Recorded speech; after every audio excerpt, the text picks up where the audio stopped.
Hello, I'm Kevin, and this is the real way to make money online.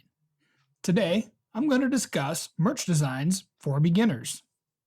Merch by Amazon is a great opportunity that everyone who can get involved in should be involved in.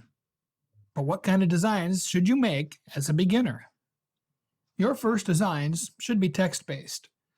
They're the easiest to make, and they sell well.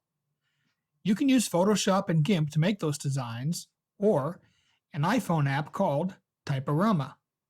Typorama is free, but in order to use it for merch, you need to pay the $10 to get the commercial use rights.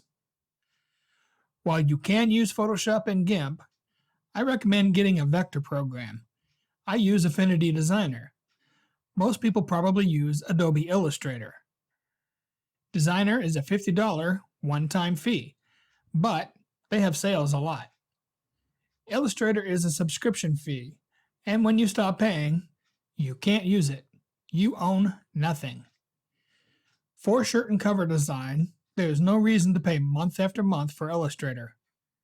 There are also several free vector software.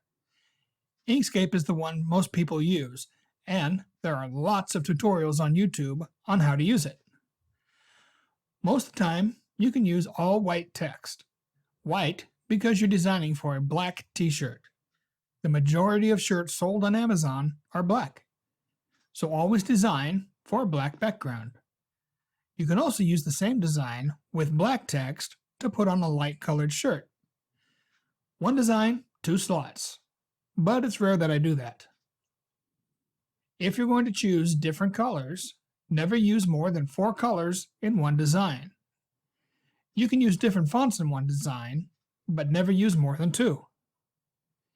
If your chosen software can write text on a path, utilize it. It will set you apart from most other designs. That is where you write on a shape, like a circle or oval. In vector software, you can use the pen tool and make waves to write across. These are simple things to do that will set you apart from the competition. Good luck! So I hope you got value out of this video, and in the next one, I'll show you how to make a few designs.